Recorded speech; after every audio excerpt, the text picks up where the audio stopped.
Sequência de imagem do plenário do Tribunal Regional do Amapá e seus magistrados.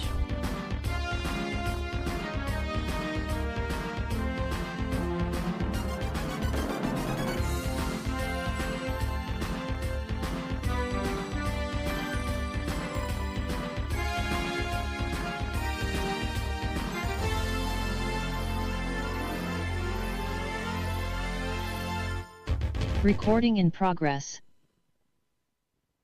Boa tarde a todos que nos acompanham. Sejam Foco no muito presidente bem-vindos do à Tribunal sessão de Regional do julgamento do Amapá, Tribunal desembargador João Regional Lage. Eleitoral do Amapá, nesta sexta-feira, 14 de junho de 2024. Eu saúdo os ilustres membros, a representantes do Ministério Público, os advogados e aqueles internautas que nos acompanham nas redes sociais pelo canal do YouTube do TRE.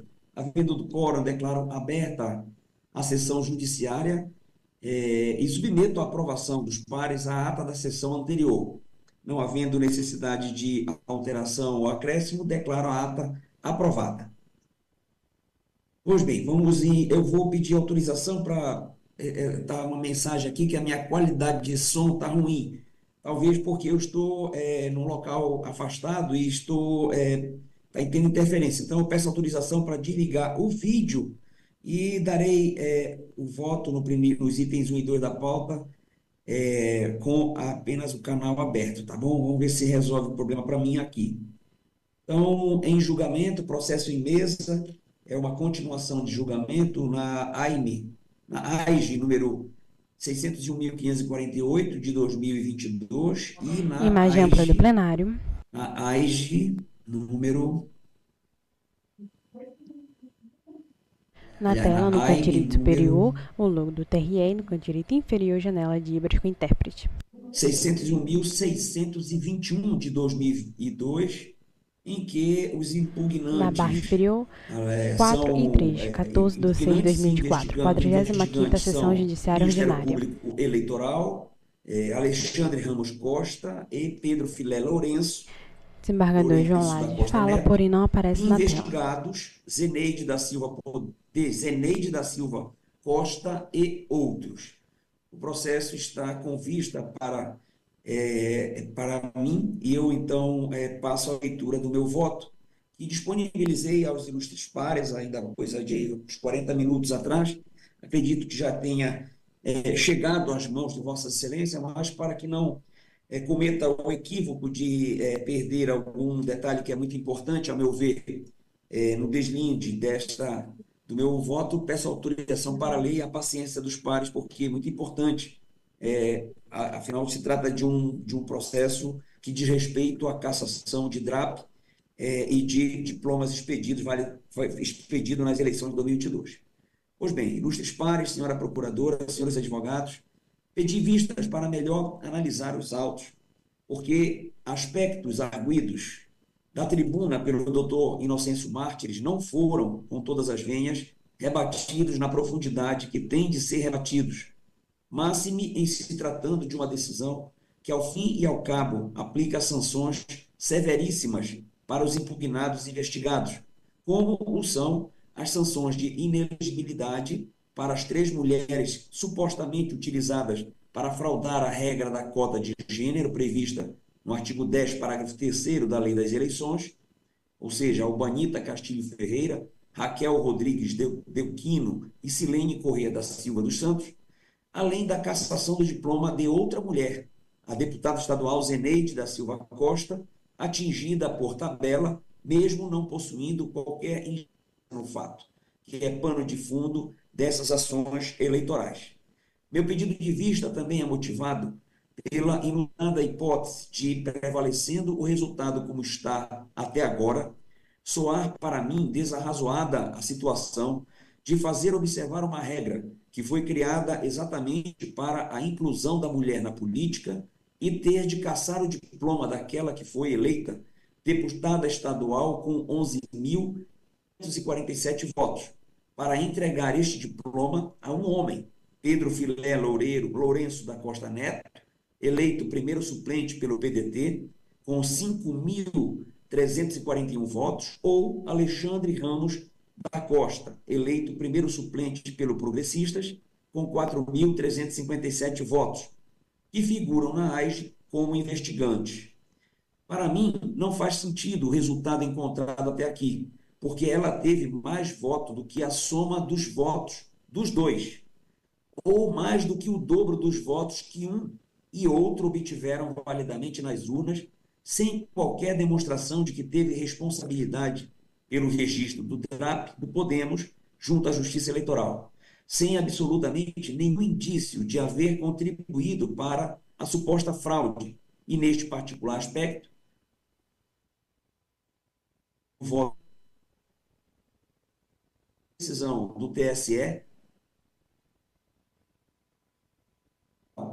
número 601.908, de 2018, de Boa Vista, Roraima, relatado pelo ministro Benedito Gonçalves, asseverou, abre aspas, logo, a conduta específica da candidata impugnada Zeneide, eleita pelo partido ao cargo de deputada estadual em 2022, é irrelevante para a consequência da cassação do mandato.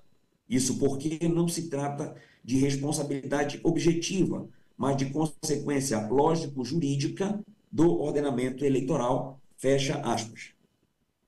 Resta para mim claro que não pode ser assim, porque a AIGE e a AIME que estamos julgando é absolutamente diferente da hipótese enfrentada pelo TSE no acórdão utilizado pelo relator como parâmetro para impor a Zeneide da Silva Costa a pena máxima eleitoral de cassação do diploma. É preciso fazer o distinguish para não cometer injustiças. Antes, porém, preciso dizer que estou acompanhando atentamente o julgamento no TSE do RESP 600.003 de 2021, que trata de julgamento das eleições de 2020 para a Câmara de Vereadores de Granjeiros, no Ceará, onde apenas 2 chapas concorreram às 9 vagas disponíveis. Neste caso, o Partido Republicanos, que elegeu 4 vereadores, dentre eles uma mulher, usou 2 candidaturas fictícias, cujas laranjas sequer receberam votos. Naquela corte, discute-se sobre a possibilidade de flexibilização da jurisprudência do TSE naquelas hipóteses em que a decisão levaria à cassação da única mulher eleita para a Câmara Municipal daquele município. O placar está 3-1 para cassar o DRAP. Contudo,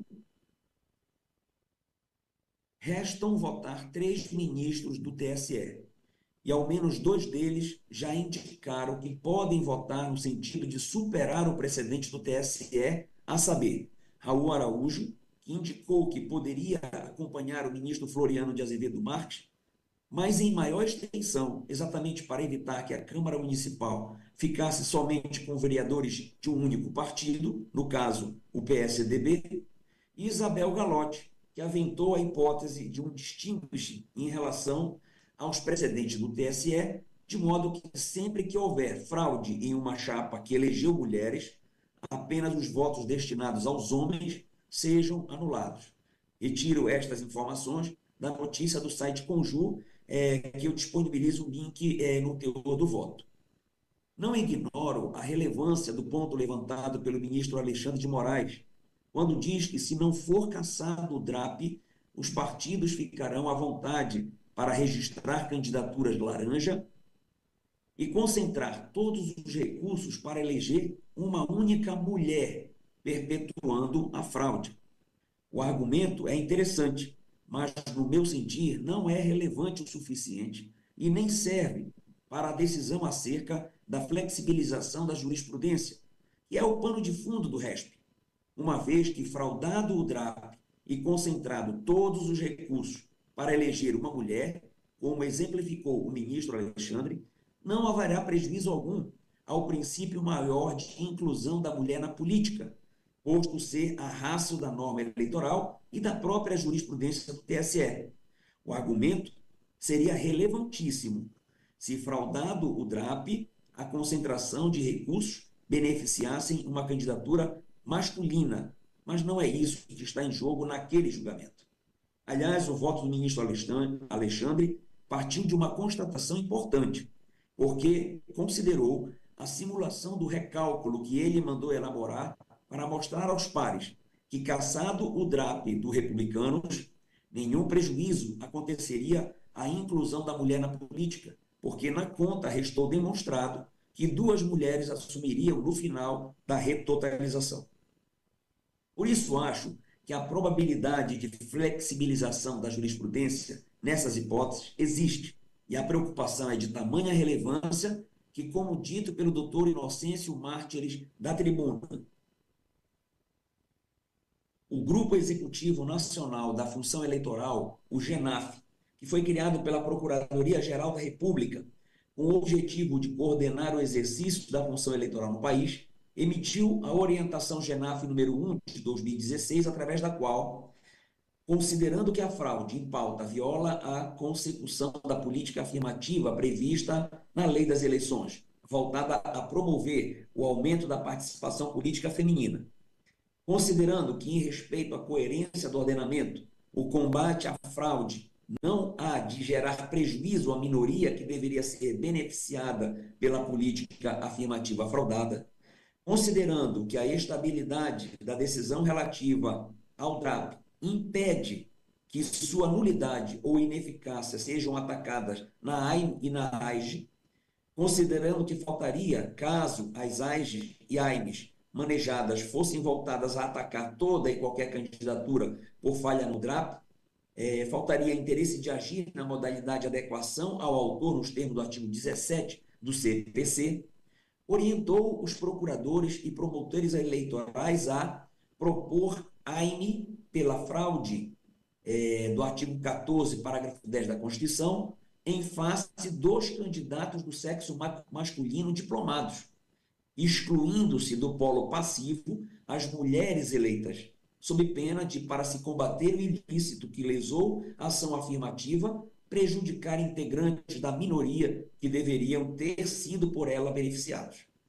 O documento está disponível no sítio eletrônico que eu indico no corpo do voto a Vossas Excelências, e mostra a coerência e antiga preocupação do fiscal do ordenamento jurídico quanto à necessidade de garantir que o remédio criado para salvar a inclusão feminina não venha a ser usado para matar a paciente ao final. Dito isso, voltando à distinção entre a hipótese ora analisada e o precedente invocado pelo ilustre relator no recurso ordinário eleitoral número 601.908, de relatoria do ministro Benedito Dias, verifiquei que aqui a consequência alcança o mandato de uma mulher legitimamente eleita e em relação à qual não existe uma notícia sequer de que tenha sido a responsável ou ao menos tenha contribuído pela fraude a fim de obter resultado favorável nas eleições de 2022, diferentemente do precedente invocado, cuja consequência alcançou 3 homens: José Hamilton Gomes Loureiro Neto, que foi eleito deputado estadual de Roraima em 2018, Luiz Pereira da Silva e Eliel Gonçalves Medeiros, que foram eleitos suplentes. Permanece mais de ampla do plenário, com a palavra desembargador Dom Carvalho. Para beneficiar uma mulher que não se elegeu. Haja vista, resta provado que, naquele caso, ao contrário do ora analisado, o partido lá de Roraima registrou uma candidata fictícia chamada Renata Dama, sem a qual não teria atingido o percentual mínimo da lei eleitoral, havendo Renata Dama, que não obteve nenhum voto, confirmado em juízo que em nenhum momento teve a pretensão de ser candidata nas eleições de Roraima de 2018 e que somente aceitou a proposta dos dirigentes do partido para completar a legenda e ajudar a também candidata Kelly Santos a concorrer ao cargo de deputado estadual pelo PMB. No precedente do TSE, ao contrário do que aconteceu aqui, Renata Dama, que não obteve nenhum voto, frise-se, afirmou em juízo que compareceu à convenção partidária apenas para acompanhar Kelly Salles, candidata que ela apoiava. Por isso, justificada a fraude, pois ela nunca se apresentou como candidata aos conhecidos. Muito pelo contrário, sempre deixava claro que estava em busca de votos para a candidata Kelly, em favor de quem distribuía material de campanha e pedia votos, conforme o depoimento da testemunha que foi ouvida, chamada Iris Maria Soares. Aqui, nestes autos, o que temos é exatamente o oposto. Duas candidatas, Albanita e Raquel, obtiveram votos, embora em quantidade inexpressiva, 5 votos cada uma. A terceira, Silene, não obteve nenhum voto. Desde que começou este processo, porém, elas insistem na tese de que desistiram de concorrer. Não aceitam a afirmação de que foram utilizadas para fraudar o DRAP do Podemos. A tese da desistência foi alegada desde a primeira vez que elas se manifestaram nos autos. Encontra apoio na prova arregimentada para dentro deste feito. E, em meu juízo, não verifiquei, nos votos precedentes, nenhuma justificativa para não aceitá-la. Sei perfeitamente que o julgador não é obrigado a rebater cada um dos argumentos aventados pela parte ao proferir decisão no processo, bastando que, pela motivação apresentada, seja passível aferir as razões pelas quais acolheu ou rejeitou as pretensões. Contudo, chamo a atenção para o fato de que estamos proferindo decisão cuja consequência incidirá sobre o processo democrático de escolha de 2022, alterando o resultado final das eleições. E por isso mesmo, considerando que não estará fundamentada a decisão judicial, que deixa de enfrentar todos os argumentos deduzidos no processo, capazes de, em tese, infirmar a conclusão adotada pelo julgador, conforme dispõe o Código de Processo Civil, no artigo 489, parágrafo 1º, inciso 4º, estou plenamente convencido de que não podemos caçar o DRAP do Podemos e, consequentemente, o diploma de uma candidata mulher eleita legitimamente com mais de 11.500 votos, baseados apenas no que os autores falam. Isso corresponderia a decidir olhando só para um lado da lide, apenas para uma versão apresentada, olhando apenas para a alegação de uma parte, para aquilo que ela processualmente produziu, sem enfrentar adequadamente o adverso, especialmente quando a justificativa apresentada pela defesa é sustentada em provas e argumentos não rebatidos pela parte autora.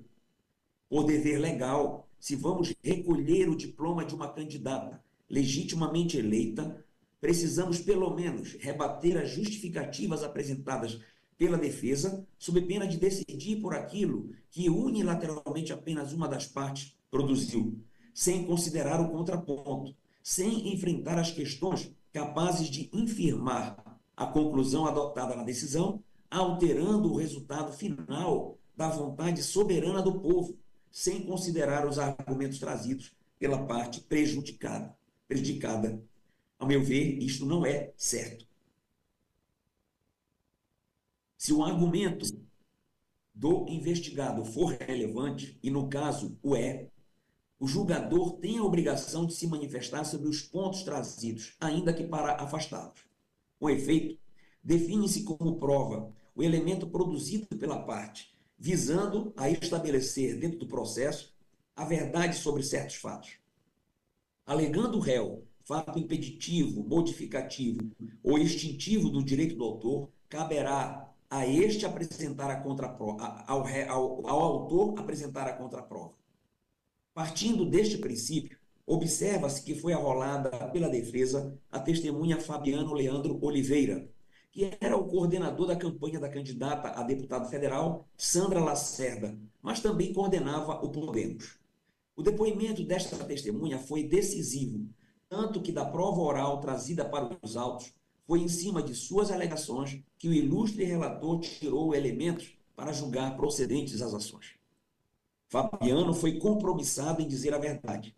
Não foi contraditado pelos autores. Seu depoimento é longo, haja vista estar nos vídeos 5º a 19 da audiência realizada em 26 de fevereiro de 2024. A respeito da desistência em concorrer de Albanita, Raquel e Silena, esclareceu a testemunha, abre aspas, que os recursos financeiros eram repassados por meio dos candidatos a deputado federal. Chegavam primeiramente a esses candidatos e eles faziam os repasses aos candidatos a deputado estadual. O Podemos foi construído a partir da união de Patrícia Ferraz, Cirilo e Érica. Cada candidato a deputado federal trouxe uma nominata de deputado estadual para construir a conjuntura para estadual. Na época, tiveram um problema, porque alguns candidatos ficaram descontentes com o não recebimento de recursos por parte dos federais. Isso está no 6º vídeo e o ID eu indico aí no voto. Houve um problema partidário, continua a testemunha dizendo, pois por decisão interna do partido, alguns resolveram seguir Gilvan Borges, o que causou rebuliço dentro da nominata, porque muitos candidatos a federais já tinham compromisso com outros candidatos, e a vinda de Gilvan ocasionou uma dissidência. Com essa dissidência, alguns saíram, e como eles abasteciam os estaduais, e saíram, ocasionou um efeito cascata, e nisso tiveram problemas com a nominata, dentre as quais as 3 que não receberam recursos por causa dessa situação. Está no 7º vídeo. Naquela audiência, as perguntas do doutor Inocêncio Mártires, a testemunha esclareceu dizendo: os recursos vinham do Diretório Nacional para os candidatos a deputado federal. Os candidatos a federal que recebiam dinheiro repassavam para os estaduais por livre escolha deles. Foi dito no 7º vídeo. No 8º vídeo, a testemunha prossegue. E há vários vídeos, porque como o depoimento é longo, foi preciso compartilhar, aliás, decotar esse depoimento longo para que o sistema acolhesse os vídeos que são longos, carregam bastante o sistema eletrônico, PJE. Então, ele disse no 8º vídeo: candidatos a deputado federal saíram, desligaram-se para fazer campanha para Davi Alcolumbre, como Patrícia Ferraz e Érica. Sandra Lacerda acabou não sendo eleita por causa da saída dessas pessoas. Patrícia foi substituída por MC Rainha e Érica por Raquel. Esta última, que até então estava cotada para concorrer à estadual e foi lançada para a federal. As 3, Albanita, Raquel e Silena, estavam ligadas à dissidência e ficaram sem referencial federal. As 3, Albanita, Raquel e Silena, eram do mesmo grupo daquelas que abandonaram a campanha, ou seja, Patrícia Ferraz e Érica.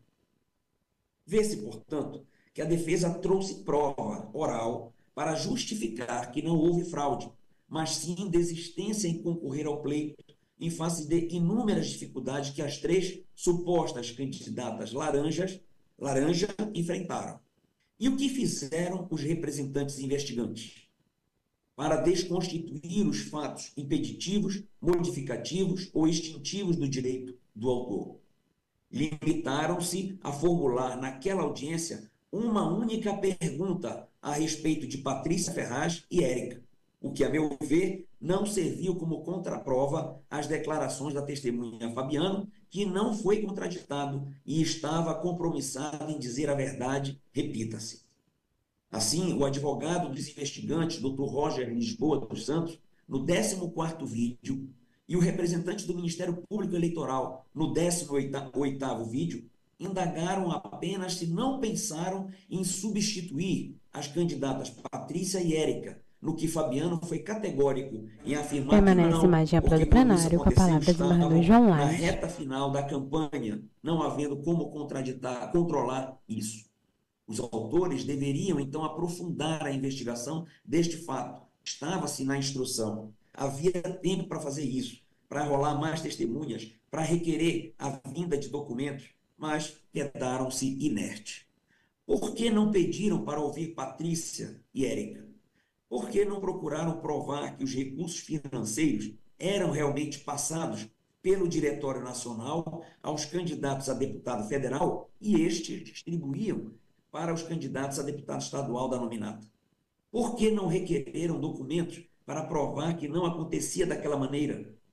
Como o Fabiano estava compromissado com a verdade e não rebateram o que ele veio dizer, por que não considerar seu testemunho na completude do que veio dizer?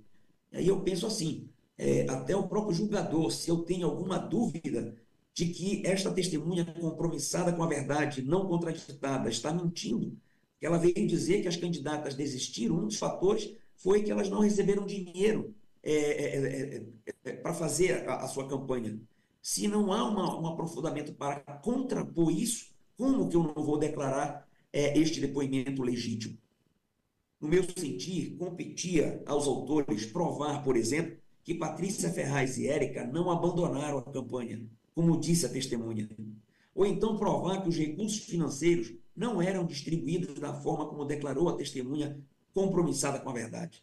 Pois Fabiano afirmou que a decisão do Partido Nacional foi dar o dinheiro do fundo diretamente aos federais, por questão interna corporis. E como ocorreram renúncias e desistências de federais, as supostas candidatas laranja ficaram sem o apoio para continuar a campanha. Para mim, está provado, para além da dúvida razoável, que não houve fraude, mas sim falta de condições para elas que não tinham outra alternativa, senão desistir de concorrer. Em minha singular opinião, não há como discutir se houve ou não atos de campanha eleitoral por parte de Albanita, Raquel e Silena, se elas fizeram ou não gastos de campanha, se prestaram ou não contas, enfim, se obtiveram quantidade ínfima de votos, sem antes analisar e enfrentar esse fundado motivo que a defesa apresenta desde o início do processo e sobre o qual não encontrei nenhuma linha nos votos que me precederam. Em outras palavras, não podemos dizer que elas não fizeram campanha, não abriram contas, deixaram de prestá-las, não obtiveram votos, ou obtiveram em quantidade, fraudaram o DRAP. Enfim, se não enfrentarmos as justificativas que elas deram para afirmar que desistiram de concorrer por causa, dentre outros motivos, da renúncia de Patrícia Ferraz e Érica, substituídas por MC Rainha e Raquel, motivo pelo qual não receberam recursos financeiros para a campanha, nós não podemos dizer que essas três fraudaram o DRAP, ou serviram de fraude ao DRAP. Isso não foi enfrentado, e eu insisto. É lógico e evidente, se a coisa aconteceu da forma como afirmou a testemunha Fabiano, segundo o qual, por problemas na campanha das candidatas a deputado federal, que abasteciam com os recursos as candidatas a deputado estadual, mas abandonaram a legenda, não se pode exigir de Albanita, Raquel e Silena a comprovação de gastos por não terem recebido valores, muito menos expressividade na votação, porque, em sendo verdade o que Fabiano declarou, e os autores não rebateram a contento, nada se pode exigir de quem desiste de concorrer. Desistiram de suas campanhas e foram, algumas delas, fazer campanha para outros, como é o caso de Silene, que ingressou na campanha de Sandra Lacerda, candidata a deputado federal pelo Podemos, com 13.744 votos, e não foi eleito porque realmente houve esse racha, essa cisão, e algumas pessoas saíram e a nominata perdeu força. E Paulo Campelo, candidato a deputado estadual pelo Progressistas, com 1.341 votos, este eleito suplente, sexto suplente por aquele partido. Na minha cabeça, não consigo encaixar isso, de dizer que o Podemos alterou um DRAP para fraudar cota de gênero, se ele elegeu uma deputada estadual, que é a deputada Zeneide, e se Sandra Lacerda obteve como candidata a deputada federal, essa expressiva quantidade de votos, 13.744 votos. Muito mais do que os investigantes, Pedro Filé e o outro, que tiveram bem menos votos do que elas. Esse partido Podemos, ele demonstra pelo resultado, né, da candidatura de Sandra Lacerda, 13.744 votos, e pelo resultado de votos que Zeneide obteve, que uma coisa esse partido se preocupa, é exatamente com a cota feminina. Não podemos premiá-lo com uma decisão dizendo que eles descumprem esta regra de inclusão da mulher na política. Não vou entrar em pormenores, mas eu lembro aos pares que é fato público e notório que Patrícia Ferraz teve registro indeferido no último pleito. Insistiu em concorrer sub júdice, até renunciar de vez à sua candidatura em plena campanha eleitoral. Eu disponibilizei no corpo do voto 2 links que tirei, um do Diário do Amapá e outro do SEDES NAF, para mostrar exatamente isso, que Patrícia, mesmo sub júdice, mesmo tendo indeferido o registro, ela prosseguiu, ela se aventurou e mais na frente, em plena campanha, ela renunciou, e renunciou chamando os meios de comunicação.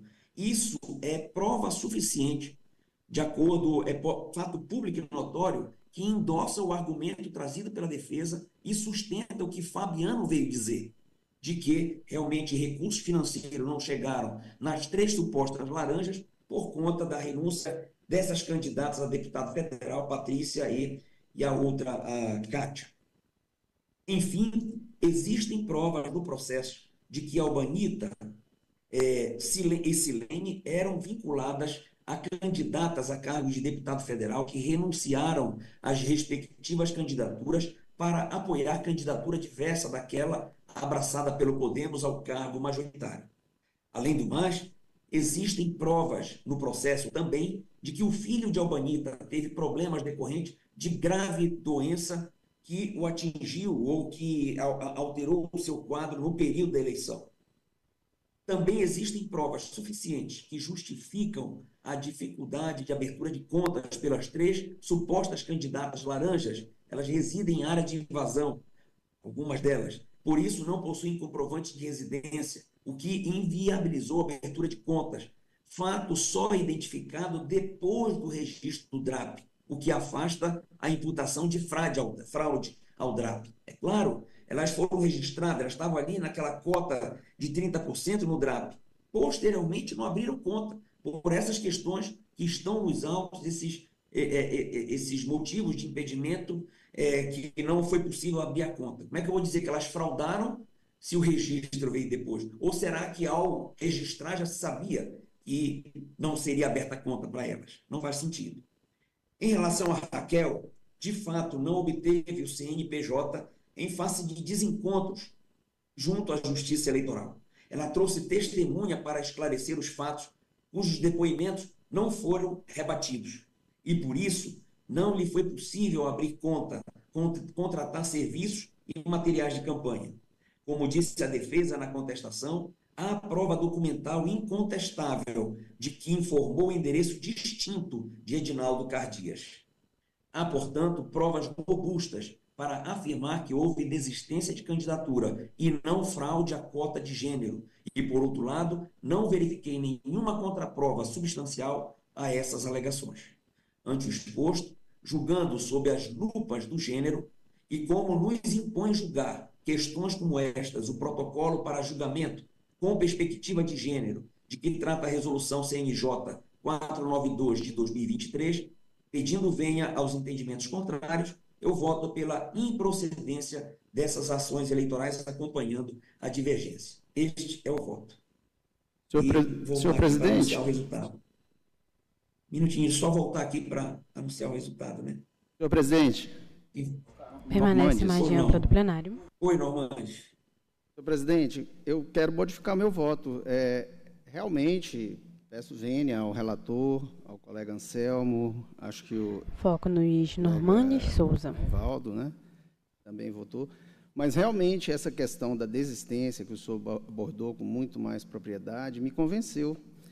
Eu fiz questão de frisar no meu voto, quando eu segui a relatoria, nas sessões passadas, que eu não poderia aplicar a lei de um modo diferente só porque era uma mulher, só, exclusivamente, porque seria uma mulher a prejudicada. Isso que eu disse. E se, do outro lado, aqui, por acaso, entraria um homem, Pedro Filé, e se, por acaso, entrasse uma mulher também, mas, por esse outro ângulo, mostrando a questão da desistência, o senhor me convenceu de que aqui não havia a intenção delas de fraudar. E mesmo que houvesse uma dúvida, essa dúvida não pode ser resolvida para prejudicar essas pessoas. Então, é por isso que eu estou mudando meu voto. Não porque eu acho que a mulher Zeneide está sendo prejudicada, então a gente tem que dar um jeito de não prejudicá-la. Não é isso.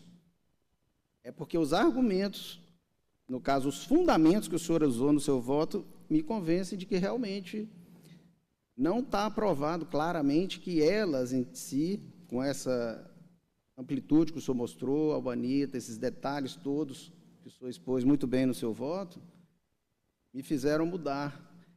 O relator não é que não pôs nenhuma linha. É que o senhor pôde aprofundar mais e me convencer. E eu não tenho vergonha nenhuma de modificar o meu voto para seguir, então, a divergência, seguir o seu voto. Muito bem lançado. Assim eu voto. Obrigado. Vamos anunciar, então, o resultado, né? Foco no O desembargador João TRE, Lage. à unanimidade, rejeitou as preliminares de inépcia da inicial, litispendência, ilegitimidade passiva e ausência de interesse processual. Por maioria, rejeitou a preliminar de impossibilidade jurídica do pedido, vencido o juiz Rivaldo Valente. Por unanimidade, conheceu das ações e rejeitou a prejudicial de decadência por ausência de litisconsorte passivo necessário e, no mérito, por maioria, julgou improcedente as ações, vencidos os juízes Carmo Antônio, Anselmo Gonçalves e Rivaldo Valente, que julgavam parcialmente procedente a AIGE e procedente a AIME.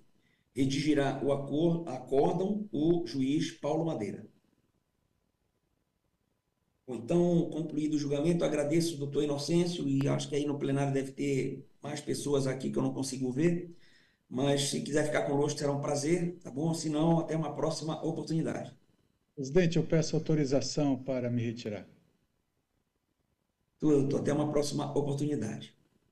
Vamos dar, então, seguimento, chamando uma continuação de julgamento nos itens 3 e 4, são embargos de declaração. Permanece o foco no desembargador João Lage. Ele é branco, de cabelos castanhos escuros curtos, usa óculos de armação escura, traja terno preto sobre camisa azul e gravata cor de vinho, ao fundo desfocado.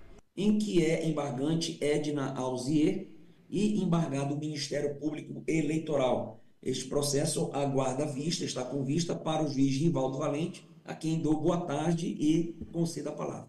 Presidente, Paulo Madeira, eu não sei se é o momento apropriado, mas é porque eu queria...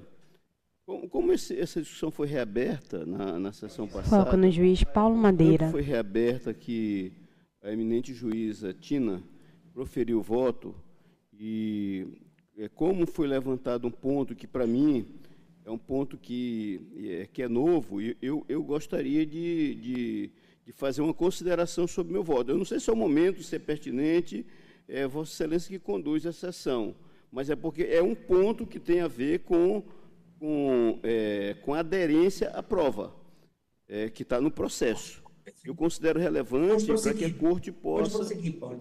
Então é o seguinte, senhor presidente, porque me parece que a premissa que foi adotada, e com todo respeito à eminente juíza que votou, né, no voto vista, me parece que a premissa que foi trazida na sessão, ela não guarda aderência com o que tem no processo, porque a premissa foi: o juízo de primeiro grau quebrou o sigilo de quem tinha prerrogativa. E, na verdade, não houve quebra de sigilo autorizada por juízo de primeiro grau. Os telefones, os aparelhos que foram apreendidos não eram de pessoas com prerrogativa de função, eram das pessoas que estavam no veículo no momento do flagrante. Foram esse sigilo desses telefones que foram quebrados. Então, não houve apreensão do telefone, do aparelho da então deputada, porque ela já tinha mandato, não é? E, portanto, quando o juízo deferiu, ele não deferiu quebra de sigilo bancário, de sigilo telefônico dela. É só para colocar esse ponto que eu acho relevante para nós considerarmos. É claro que a Corte é soberana, a Corte entender que não, que esse compartilhamento, o fato de ter uma ligação do telefone que foi quebrado para ela, enfim, é outra questão, mas é só, eu achei importante só a gente trazer a aderência real sobre esse ponto. Não foi uma ordem do juiz de primeiro grau decretando a quebra do sigilo de quem tinha prerrogativa. É só isso, é uma questão apenas de prova documental. Senhor presidente, aproveitando também a ocasião, já que houve verdadeiramente, após o meu voto, a questão ligada à foco na mesa da lateral esquerda, agora imagem ampla do plenário. Autorizar ou não a quebra do sigilo, dos telefones que foram apreendidos, né? Ou seja, ele autorizou que fosse verificados o continha nos celulares, né? E essa questão levantada pelo Dr. Paulo é extremamente relevante e eu gostaria de acrescentar algumas coisas em relação a esse ponto. E, inclusive, de acordo com a jurisprudência do Supremo Tribunal Federal e do TSE, essa questão me chamou muita atenção, porque eu não teria nenhum problema em voltar atrás e retificar o meu voto, se verdadeiramente fosse essa situação fática que foi colocada, mas verdadeiramente não é, como o Dr. Paulo falou.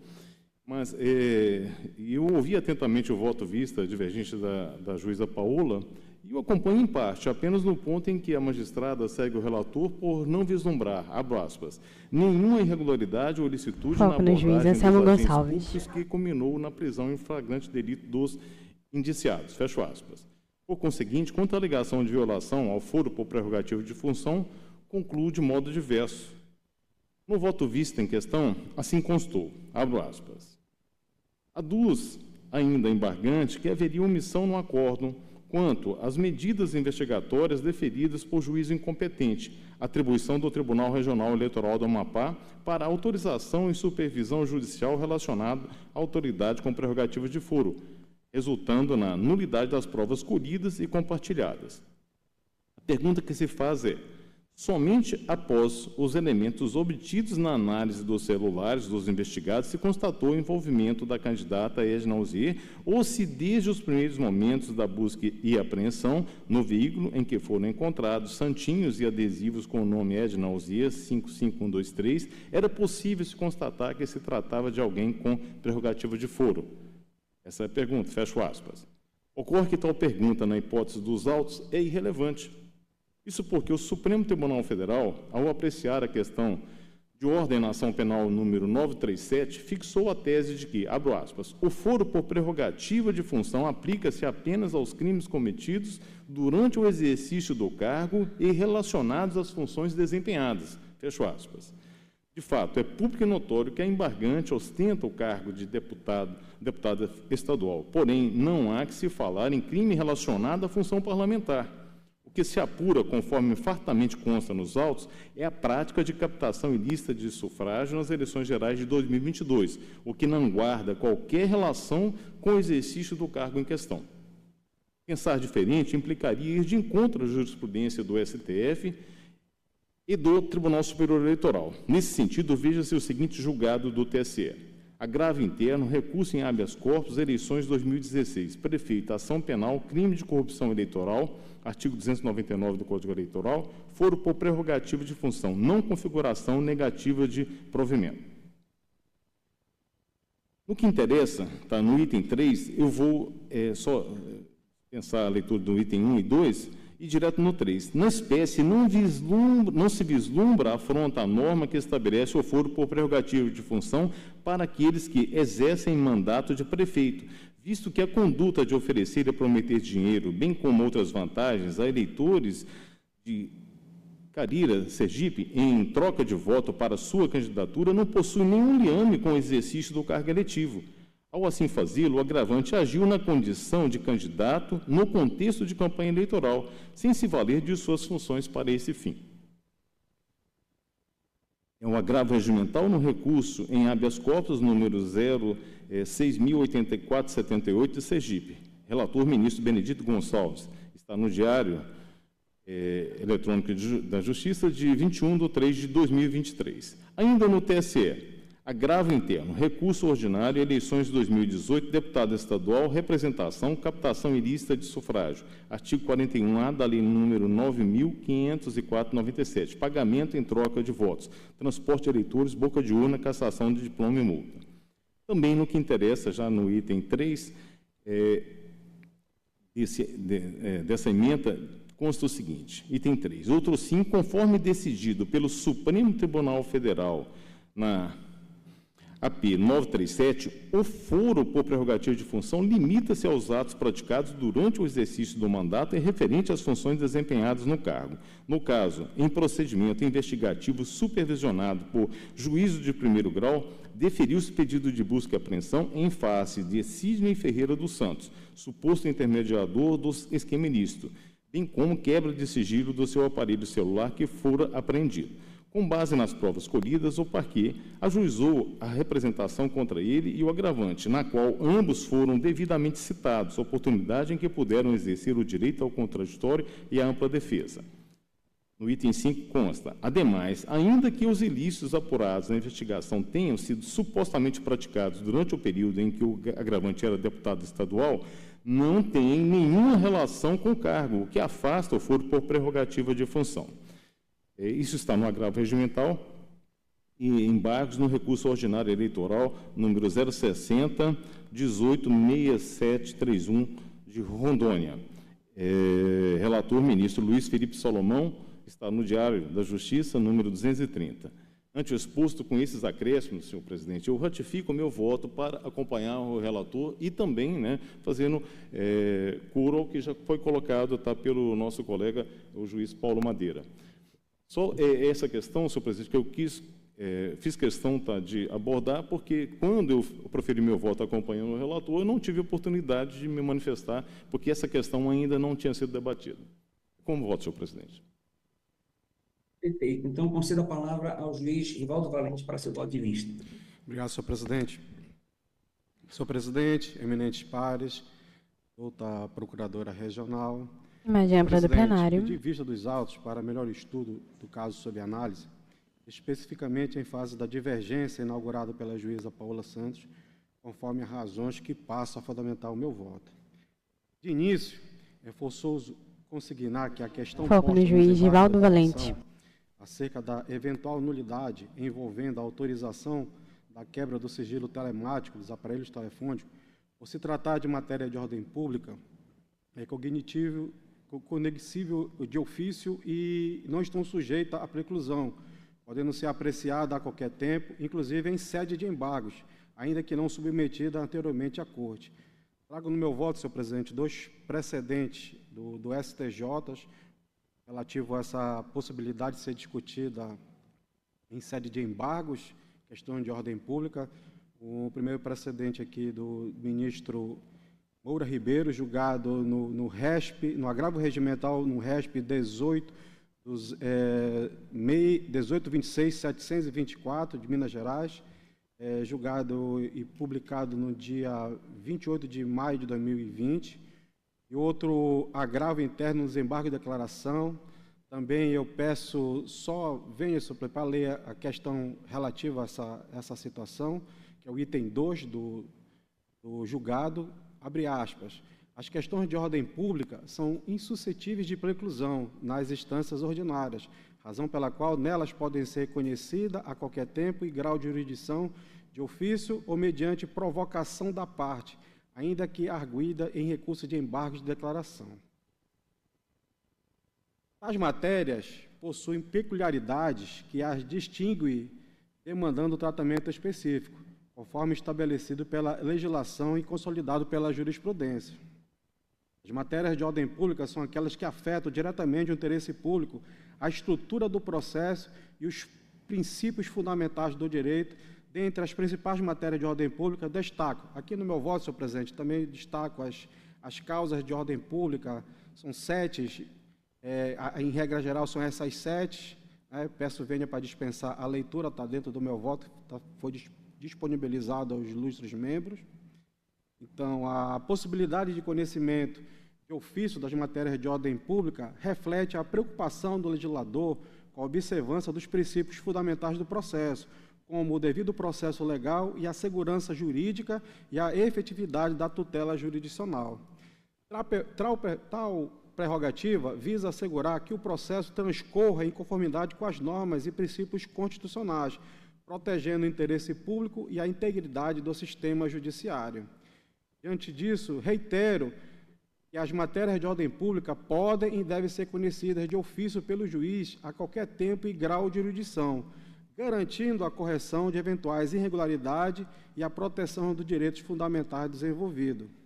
Aliás, o artigo 23 da Lei Complementar 6490 ampara-nos ao prescrever que, abre aspas, O tribunal formará sua convicção pela livre apreciação dos fatos públicos e notórios, dos indícios e presunções e provas produzidas, atentando para circunstâncias ou fatos, ainda que não indicados ou alegados pelas partes, mas que preservem o interesse público da lisura eleitoral. Fecha aspas. A norma em questão estabelece que a formação da convicção do tribunal deve ser baseada na livre apreciação das provas, sejam elas fatos públicos e notórios, indícios, presunções ou provas produzidas nos autos. No entanto, essa livre apreciação não dispensa a observância dos princípios processuais e das garantias constitucionais. No caso em análise, verifica-se desde logo que as provas que embasaram o venerável acordo embargado foram obtidas mediante procedimentos que violaram os preceitos do devido processo legal e da ampla defesa. Especificamente, constata-se que as interceptações telefônicas foram realizadas sem a devida autorização judicial competente, configurando-se como provas ilícitas. A Constituição Federal, em seu artigo 5º, inciso 56, dispõe que são inadmissíveis no processo as provas obtidas por meios ilícitos. Ademais, a jurisprudência consolidada do Supremo Tribunal Federal e do Superior Tribunal de Justiça reforça que a ilicitude de uma prova contamina todas as provas derivadas, aplicando-se a teoria dos frutos da árvore envenenada. Portanto, a livre apreciação das provas pelo magistrado, previsto no artigo 23 da Lei Complementar 6490, não pode ser exercida em desrespeito aos direitos fundamentais das partes. A utilização de provas ilícitas compromete a integralidade do processo e a validade da decisão judicial. Diante disso, resta claro que as provas produzidas no curso dos autos do processo 06.00.125 de 2022, como apontadas pela ilustre juíza Paola Santos, no voto divergente, são nulas de pleno direito, pois foram obtidas em desacordo com os preceitos constitucionais e legais vigentes.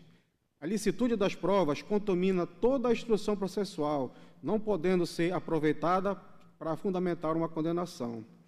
É sabido que a jurisprudência do Supremo Tribunal Federal é firme no sentido de que, em se tratando de autoridade com prerrogativas de foro, a atividade de supervisão judicial deve ser constitucionalmente desempenhada durante toda a tramitação das investigações, desde a abertura dos procedimentos investigatórios até eventual oferecimento ou não da denúncia pelo dominus litis, que é um julgado no ADI, relatoria da ministra Carmen Lúcia, julgado no dia 16 de maio de 2022. No caso do subexame, ao analisar os autos números 06.00.125 de 2022, no qual o IPL 2022 0069602 da Polícia Federal deu origem àqueles autos, feito que embasou as ações eleitorais contra a embargante. Depreende-se que, desde o começo das investigações, iniciada com a prisão em flagrante dos senhores Jean Jefferson Coelho Penha e Valdinéia Valente Alzier, ato ocorrido no dia 30/9 de 2022, eu peço aqui uma pausa, senhor presidente, só para fazer um esclarecimento, até para evitar qualquer especulação. Essa senhora que foi apreendida, Valdinéia, embora tenha o nome Valente no seu sobrenome, ela não tem nenhuma relação de parentesco com esse magistrado, que também tem o mesmo sobrenome. Tá? Só para esclarecer, para evitar qualquer especulação relacionada à parte envolvida nesta prisão. Permanece já foco. Que, Juiz naquele Rivaldo momento que ocorreu Valente. a prisão, já se havia menção à representada investigada, pessoa detentora de foro por prerrogativa de função, deputada estadual e candidata à reeleição, o que, em síntese, atraía a competência do Tribunal Regional Eleitoral para, a partir de então, autorizar e supervisionar quaisquer diligências investigatórias e produção de provas para a elucidação dos eventuais ilícitos eleitorais de todos os envolvidos. No presente caso, como muito bem apontado no voto divergente, constata-se que as provas foram obtidas por magistrado de primeiro grau, desconsiderando a prerrogativa de foro da representada investigada, o que violaria os princípios constitucionais do devido processo legal e do juiz natural, conforme dispõe no artigo 5º, inciso 53 da Constituição Federal, que assegura que ninguém será processado nem sentenciado senão pela autoridade competente. É fato público e notório que a investigada Edna Alzier ocupava, na época das prisões dos senhores Jean Jefferson Coelho Penha e Valdinéia Valente Alzier, mandato eletivo de deputado estadual e era candidata à reeleição nas eleições gerais de 2022, situação que lhe confere prerrogativa de foro perante o Tribunal Regional Eleitoral. Todavia, mesmo diante de tal questão fática, foram autorizadas e produzidas provas por autoridade judiciária de primeiro grau, sendo devida a remessa dos autos ao tribunal para análise e autorização das diligências investigativas.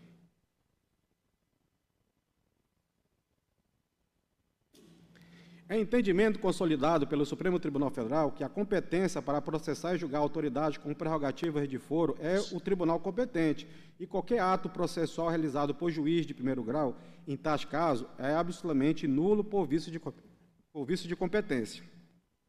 Tal entendimento visa garantir a observância do princípio do juiz natural e a lisura do processo. No caso em apreço, a realização de interceptações telefônicas e demais diligências investigativas sem a devida autorização do tribunal competente configura vício insanável. Logo, as provas produzidas sob tal contexto são manifestamente nulas em razão da absoluta incompetência da autoridade que as determinou. Mas a jurisprudência do STF, como fundamentado acima, reforça que a nulidade das provas obtidas por autoridade incompetente estende-se a todas as provas derivadas, em consonância ao princípio da teoria dos frutos da árvore envenenada, garantindo que não se aproveitam provas colhidas de maneira irregular para fundamentar uma condenação, como ocorreu nos autos da representação eleitoral 0601-1637 de 2022 e AIGE número 0601-636 de 2022. Diante do exposto, reconheço que as provas produzidas no inquérito número 2022 0069-602 da Polícia Federal são nulas de pleno direito, em virtude da incompetência absoluta do juiz de primeiro grau para autorizar diligências investigativas envolvendo a autoridade com prerrogativa de foro perante este tribunal. Veja o que consta nos autos da prisão em flagrante, que originou o inquérito policial. No depoimento do condutor, vou ler apenas a parte que relativa a esta questão, senhor presidente. Ele diz o seguinte, que durante a revisa no interior do veículo, mais precisamente no banco de trás, na mala do veículo, no porta-luvas, foram encontrados diversos santinhos e adesivos de dois candidatos, Edna Alzier, candidata a deputada estadual, e Lucas Abraão, candidato a deputada federal.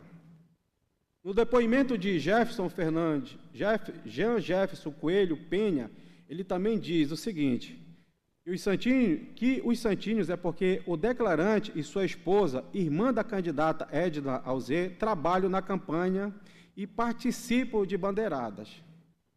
No depoimento de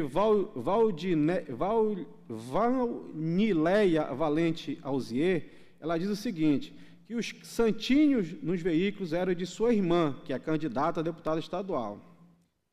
Deste modo, não há como se cogitar que a ligação entre os investigados e a detentora do foro por prerrogativa de função deu-se fortuitamente, em decorrência da quebra de sigilo das comunicações, já que, previamente, se conhecia da existência de manifesta vinculação entre estes. Os investigados eram, respectivamente, irmã e cunhado da deputada estadual, sendo que ambos declararam trabalhar na campanha desta, além de haver apreensão de material publicitário da mesma.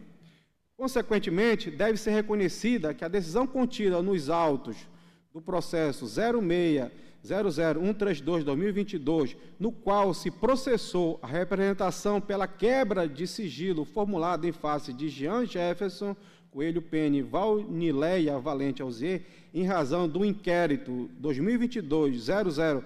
2022-0069-602 da Polícia Federal e a deferiu, fora proferida por autoridade incompetente, sendo, por conseguinte, nulas as provas dela derivada, preservando-se, assim, os direitos e garantias fundamentais dos indivíduos envolvidos no processo. Posto isso, senhor presidente, peço vênia ao eminente relator para divergir e acompanhar a juíza Paola Santos e votar pelo acolhimento parcial dos presentes embargos, concedendo-lhes efeitos infringentes para, por ausência de provas robustas, ante a nulidade das provas emprestadas decorrentes da quebra do sigilo deferida no bojo do inquérito policial, julgar improcedente a representação especial e a AGE. É como eu voto, senhor presidente. Obrigado, juiz Rivaldo Valente. Eu também analisei Foco no esse desembargador processo João com muita Lage. proficiência e cheguei à mesma conclusão, exatamente como o doutor Anselmo e o doutor Paulo acabaram de se manifestar. De fato, não houve, quando a gente olha para o fato que originou, não se estava investigando, não se houve uma prisão em flagrante de uma parlamentar estadual, o que trairia a competência para este regional. E tão logo deparado com essa situação, o feito, né, ele foi devidamente encaminhado. Não houve investigação do primeiro grau em face a uma pessoa com prerrogativa de função, de modo que eu estou acompanhando o relator e anuncio o resultado destes embargos. O TRE do Amapá, unanimidade, conheceu e, por maioria, rejeitou os recursos vencidos os juízes Paola Santos, Tina Souza e Rivaldo Valente. Doutor Normandes, eu me esqueci de dizer e agradecer a presença de Vossa Excelência, me desculpe. É que eu pensei que ainda ia poder lhe dar um café virtual. Certo. Muito obrigado, Excelência. Até a próxima. Até a próxima, então. Obrigado, tá, Normandes? Obrigado mesmo. Sigamos. Vamos ao...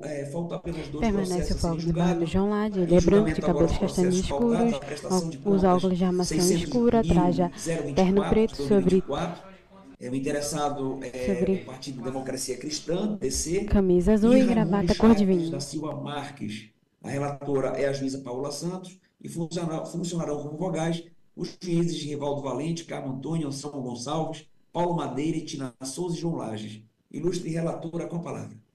Excelentíssimo senhor presidente, eminentes pares, doutora Procuradora Regional Eleitoral, boa tarde a todos. Foco dos autos de prestação de contas final do Diretório Estadual Foco na mesa da lateral esquerda. Democracia Cristã, DC, referente às eleições de 2022. Após a regular instrução, o Núcleo de Análise de Contas Eleitorais e Partidárias ele emitiu um parecer conclusivo e sugeriu o julgamento das contas como não prestadas. A Procuradoria Regional Eleitoral se manifestou em igual sentido e pugnou ainda pela decretação de perda do direito ao recebimento da cota do fundo partidário e do Fundo Especial de Financiamento de Campanha, ao relatório. Relatório, vamos ouvir a doutora Raquel. Seja bem-vinda, doutora. Você está com a palavra. Perdão, a doutora Sara Cavalcante, perdão, confundi o nome. Sara, Foco no desembargador João Lage. você está com a palavra. Obrigada, Excelência. Excelentíssimo senhor presidente, Excelências. A procuradora O Sara Ministério Público Tereza. vai reiterar os termos do parecer já apresentado nos autos. Devolvo a palavra à relatora. Bom, Excelências, aqui é bem breve, né? O parecer conclusivo da unidade técnica, ele informou Foco na juíza que, de Paola fato, houve Santos. ausência na prestação da conta final, não havendo, então, registro no recebimento de recursos do Fundo Especial de Financiamento de Campanha ou no fundo partidário, né, pelo partido. E verifica-se nos autos que não foi apresentado instrumento de mandato para a constituição de advogado. Então, destaca-se aqui que, mesmo após devidamente intimada, a agremiação ela não se manifestou a respeito dessas irregularidades apontadas e na qual impossibilitou que houvesse, então, por parte da Justiça Eleitoral, uma atividade fiscalizadora, né, sobre essas movimentações de receitas e de despesas que foram realizadas durante esse exercício financeiro. Então, ante o que está sendo aqui exposto e em consonância com o parecer técnico e com o parecer ministerial, eu voto, então, para que as contas do Diretório Estadual do Partido Democracia Cristã, referente às eleições de 2022, elas sejam declaradas não prestadas, nos termos do artigo 74, inciso 4, a linha A da Resolução 23.607 de 2019, e determina a perda do direito ao recebimento da cota do fundo partidário e do Fundo Especial de Financiamento de Campanha, conforme artigo 80, inciso 2, também da mesma resolução. É como voto. Perfeito. Há alguma divergência?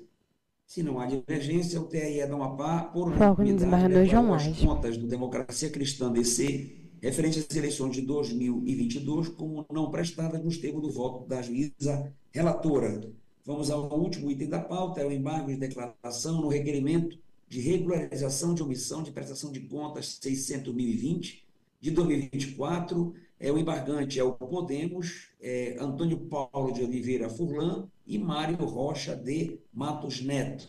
O relator deste processo é o juiz Paulo Madeira e atuarão como vogais os juízes Tina Souza, Paola Santos, Rivaldo Valente, Anselmo Gonçalves e João Lages. Ilustre relator com a palavra.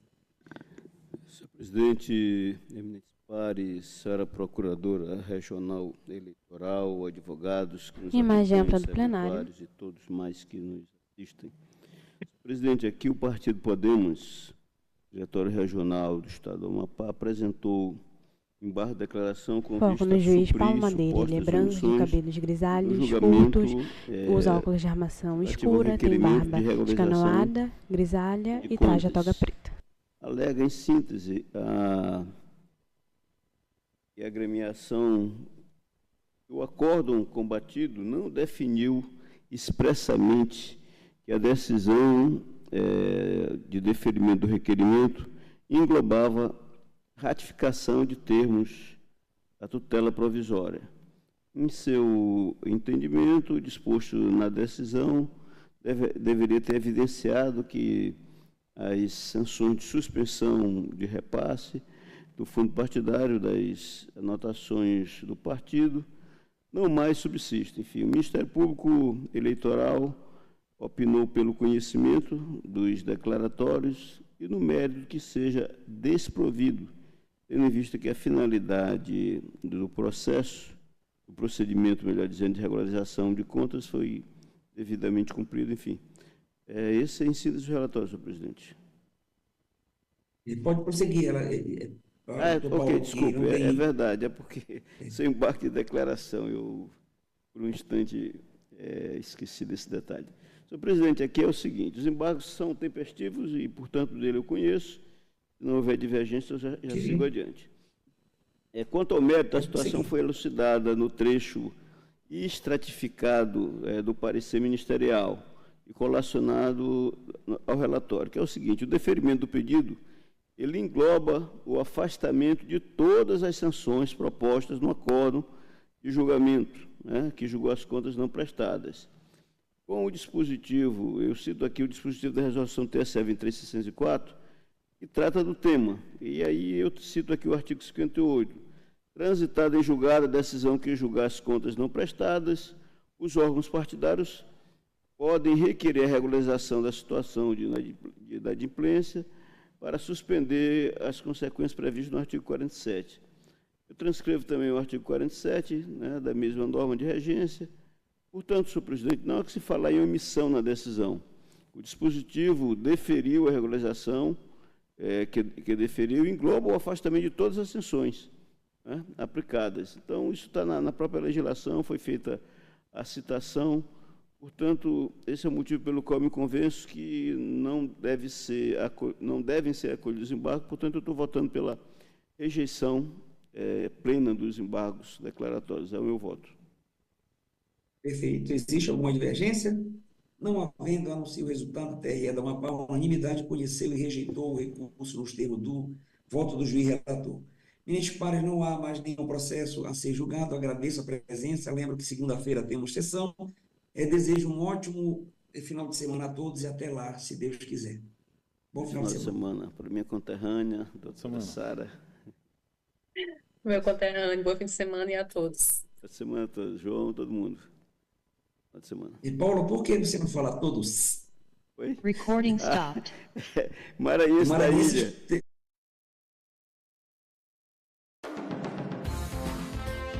Sequência de imagens do plenário do Tribunal Regional do Amapá e seus magistrados.